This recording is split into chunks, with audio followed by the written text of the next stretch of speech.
Hello my gorgeous loves out there and welcome. In today's video, I'm going to be ranking 10 palettes I recently tried. I've gotten a chance to use them off camera and a good amount of time, so I'm ready to give you my final thoughts on them. But before we get into this ranking, if you're new here, hello, welcome. My name is Bree. I am a crazy lover of all things beauty. I like to post a lot of fun, colorful makeup content, and I like to do a lot in indie makeup. So if that is what you're into, then please hit that subscribe button and join this little family. But with that being said, let's get into this video.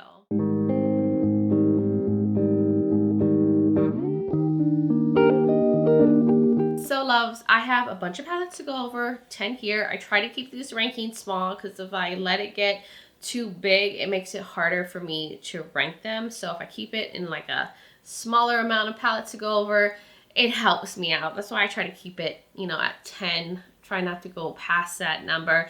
But I've used all of these palettes off camera as well as on camera, and I'm now ready to give you guys my final thoughts. Now I base the ranking on various factors. It could be color story, it could be the formula, performance, how likely I am to use it, how versatile it is, how much do I gravitate towards it, how special it is to my collection, does it add something.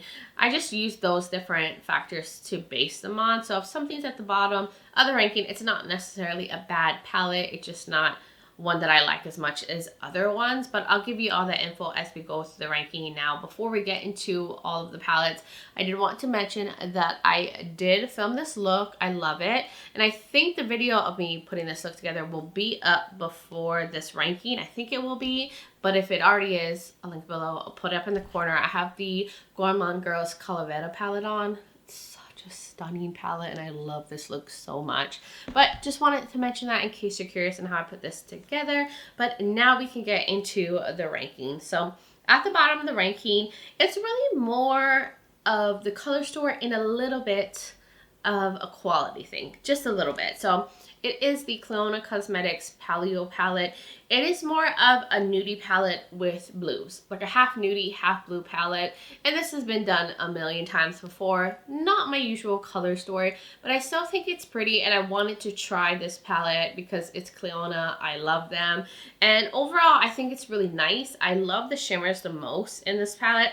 The only thing is the mattes. They're really, really powdery, so it's hard to get them to build. I think if you use too much, it starts to dust away. You definitely have to use the darker shades against a tacky primer to really get them to stick. And even then, I kind of struggled with the mattes, so they're finicky.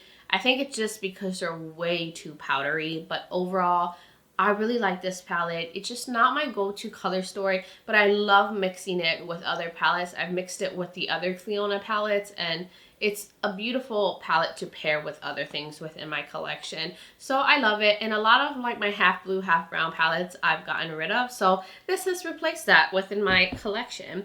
Then the next palette, which I recently did a review on, it's a small palette. I did a few looks or one look off camera with it, but because it's so small and I already am familiar with the brand, I figured I might as well include it in the ranking. It's the Unearthly Cosmetics Night Terror palette. This is part of their Night Terror collection in their like mystery box, and it's cute, it's fun, it's a little monochromatic. You got your blues, purples, and pinks, but surprisingly, you could do a good combination of looks with this. Quality is excellent. The shimmers are super sparkly. They're those more sheer sparkly shades, so they're great at being more like toppers. They don't have a strong pigmented base, but I still love them, and they look beautiful over these mattes. It's just limiting on how many looks I can do with this palette, and I have a lot of palettes like this already in my collection. Honestly, I didn't need to pick it up, but I'm a sucker for Unearthly Cosmetics, but I do have this many times over in my collection, so it's not very unique. It doesn't necessarily add anything, but I'm still happy to have it because I'm a sucker for Unearthly Cosmetics and can't stop, won't stop with that brand. So the only reason why it's lower is just there's less options, and I have this a million times over in my collection. That's my problem though. I shouldn't have picked it up if I already have so many of that. Then the next palette is the Artio palette from Cleona. This is beautiful. It's fun. It has muted colors. It has bright little pops. And I love the shimmers in here. And I love the looks that I have been able to create with this palette. Only thing is the mattes, just like the Paleo palette. They're very powdery. It's hard to kind of build them. You have to like just slowly pack them on. You have to use the darker shade. So they're a finicky formula and it takes more work to get the blend right. That's the only problem with these palettes. But the metallics, stunning, shifty, sparkly goodness, and I've still been able to create really beautiful looks with this. And it is on the more muted nudie side almost. That's why it's not as highly ranked as some more colorful palettes, and because of the mattes being a little hard to work with. Then this brings me to the other palette from Clionadh, the Oceana one. I ranked this one up higher than the other ones because I love the color story and the shades that are in here. I gravitate to this one the most. I think it's fun and beautiful. I love the ocean theme, the bright peachy pops, and I love the metallics most of all in this palette. And I mean, of course, the mattes, still the same issue, finicky, very, very powdery. I do hope that they may improve the matte formula to be a little bit more grippy and pigmented, so you don't have to worry about them dusting away. But besides that, I love Clionadh. I think the color stories are so fun and interesting, and I love them. And I know that this was like a revamp of palettes that they used to have. I'm not sure if this is the same as those palettes from before. Still love them. It's just a little tricky, but the color story is gorgeous. Next palette in the ranking is the Coastal palette from Simply Posh.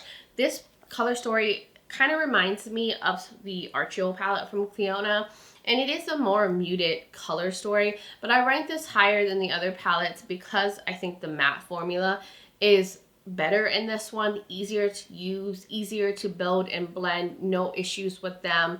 Really, really nice formula from Simply Posh. And I think the metallics are nice and sparkly. They're no longer creating hard pan like the Citrus Punch one that I tried from them. So I'm really happy with that. Now this color story doesn't excite me as much as the other palettes that I'm going to show you. And I had a little harder time pairing the shimmers with the mattes in here. Like these make sense, but when you get to these warm tones and the pinks, they don't really match too well with the mattes that they were paired with. I do wish that there was like some purples thrown in, and maybe took out one of these warm tone matte rows, because I don't think you needed both of them. But besides that, the palette is beautiful. I like that it's a little muted and it's fun and good. And I'm excited to try more from Simply Posh. Then we're going on to this palette from Cosmic Beauty. And I'm surprised it's not ranked higher because it's a cool tone palette and the quality is excellent. I mean, Cosmic Beauty knows how to make good shadows, both metallics and mattes. And I'm surprised I didn't rank this all the way towards the top. But it's because I think there are some like kind of repetitive shades in here. Like these like bluish gray shades are repetitive. I don't think like two blacks were necessary. I think if some of those were switched out, it would make the palette even more versatile. So you do have some warm tone burgundies, but I feel like overall, like your look is going to be either very gray or very blue unless you go up in this top row. So I feel like this row is different, and then everything else, you're probably gonna get very, very similar looks, maybe different combinations. Maybe if there was like a lavender or a purple, I think it would have added a little bit more variety, but the formula is excellent. It's full of cool tones, which is what I love. I love my blues. I love my cool tones. I just wish there was a few things that were changed in it that would have made it like perfect for me, but this is based on my personal preference and like what I like to see in a palette. Then going on to this one from Gourmande.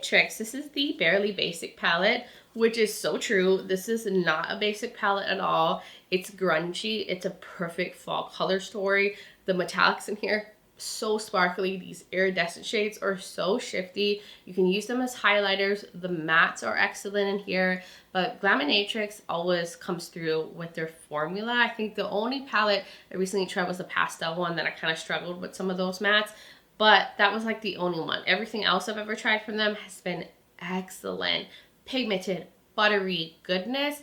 And this is just going to be the perfect fall palette for color lovers as well as nudie lovers. I think both sides of the makeup loving world is going to enjoy this palette and get a lot out of it. I love Gourmande. a stunning brand. Now we're getting into number 3. We're almost at the top of this ranking, and the third one in the ranking is the Neutrals palette from Cosmic Beauty. It is similar to the Glaminatrix Barely Basic palette, which I did compare them when I did like swatches and everything with them in a video. There's a similar vibe. This one leans a little bit more warm.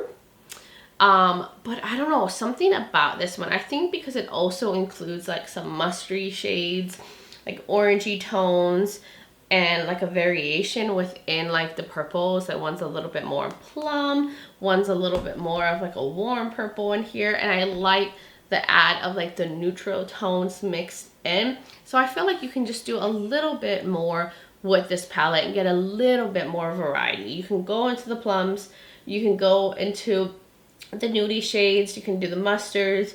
You have a little bit of a cool tone gray moment in here.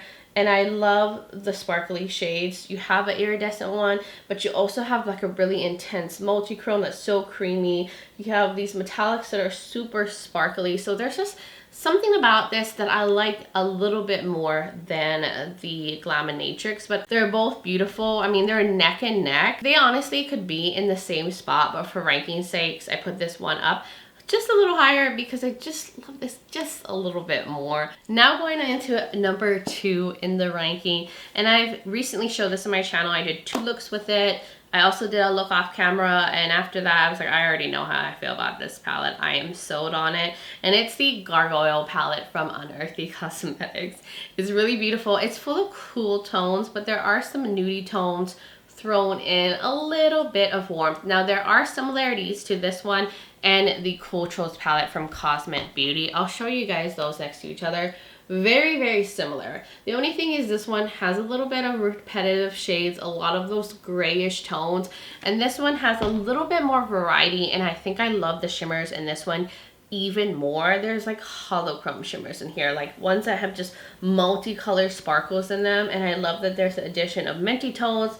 And then the blues in here are all quite different. You have this deeper blue, you have this like cobalt blue, and this more muted dusty blue. So there's nothing that's repeating itself. It's not repetitive. It's very versatile. You can go smoky, you can go quite nude, you can go on the minty side, you can go purple. I just love it, and the shimmers just get me in here. They're so pretty, so sparkly, so extra dimensional, and I love the quality in here. The shades are all pigmented, buttery, easy to blend. I mean, Unearthly came through with this one. I love it. I wasn't sure if I was going to love it as much as I did when like I saw the pictures. I'm like, oh, cool tone palette with some nudes. But then when I got it in person and I saw the shimmers and I started using it, I was like, oh, this is beautiful. It's also very similar to another palette I just got in my collection, which I haven't used yet, but I'll show you guys. I picked up the Poison Garden palette, but there's a lot of similarities. Now this one has more shades and like more orangey tones and some mustard shades, but I just wanted to show you guys. I probably will do a review and maybe do like a better comparison between these two to see how they match up, but I just wanted to mention that. They're very similar, but I really love it, and this is kind of like a Halloween-y theme palette for them. And it made it to the number 2 spot, so that's how you know it's good. Then number 1 on the ranking, which I don't think you guys will be surprised if you've been watching my recent reviews and know me, and that every time I get this kind of palette from a specific brand, they always end up at the top of the ranking, and it's the Danessa Myricks Lightwork Volume 6 Freedom Palette. Are any of y'all surprised? All of their Lightwork palettes that I've picked up always ended up at the top of a ranking, because I think you just get so much for your money. Now this is like what, 120, something like that, but you get all these special dual chrome, multi-chromes, these different textures, these different formulas. Some are creamy, some are more powdery, some are more flaky, and I feel like you save money going this route than like buying a bunch of singles from indie brands or buying a bunch of palettes that have these different shades within them. You get them all within one palette, and I think if you look at it that way, you can see the value. Even though it's over $100, some of these shades would go for like, I don't know, $15 to $20 as a single from most brands, and you get what, 18 of them in here for that price. I think it's worth it, and the tones and shades in here are so beautiful, and I think this is my most favorite one that they've come out with so far. The textures, the creaminess. I like the satins that they included in here because they're creams. You can manipulate them like matte. You have some that are just so creamy, some that are so sparkly. They're like all very different. I don't feel like they look too similar to the other Lightwork palettes. And I just blown away also by like the packaging. They made it very functional. You can like take this little piece off. I did like a whole demo on how the packaging works. You can take out these little compartments and put that lid on it that has the mirror. And it also came with a pouch. So it has like this whole stackable magnetic system. And I think that's also cool and very innovative, that even makes the palette more worth it, because there's a functionality behind it and a thought and detail to the actual packaging, so you can travel with it, take it around, throw it in your purse, bring your little special shades with you. The only thing is the magnet I wish was stronger, because I recently dropped this and this thing slid off and some of the shades popped out. That's the only thing. But if you put like the little stackable ones together and put it in the pouch, I don't think you'll have that problem. But I just wish it was a little stronger on the magnets. But it's beautiful, stunning, breathtaking, shifty shadows. If you're into extra shifty, sparkly shades, you'll really love this. If you don't have a lot of shades like this within your collection, you will appreciate it. If you're a crazy makeup lover, you have tons of singles, you have tons of indie palettes, you might already have a lot of these shades in your collection. But if you're looking for an all-in-one that has all these kind of special metallics, you'd really love that. It's so good. I love the Nessa Myricks. I love these Lightwork palettes. I get excited every time they come out because it's their holiday palette every year. I can't wait to see what next year will be. They always do something different, which I love. It's not the same old thing. They don't take the same pony and put a different costume on it. And I appreciate, they're a very innovative brand. But anyways, guys, that was my thoughts on these palettes and final review on them after being able to try them multiple times. But you guys will now have to let me know, what are your thoughts in the comments below? Would you have ranked these palettes differently? Have you tried any of them? Like, what are your thoughts? I would love to hear from all of y'all. And if you're new here and you enjoy this video, you like a lot of fun, colorful makeup content, you like a lot of indie makeup and all that good stuff, then please hit that subscribe button and join this little family. I would love to have you here. Also, don't forget to check out the description below. I will have all the palettes linked. I'll have all the videos that I've done using these palettes and creating looks, as well as my makeup look will be linked with the Calavera palette, and all the products that I used will be linked. That's on my face in case you're curious. And I will have my contact and my social media platforms. I'm also on Instagram as Breezy Lifestyle and Breezy_beauty. So if you want to join my Instagram fam, I would really, really love that. But guys, thank you so much for taking the time to watch this video, for being here, for supporting me, being amazing. I just hope you guys are having a wonderful fall and spooky season so far. And just sending you guys so much light and love. But until next time, bye guys.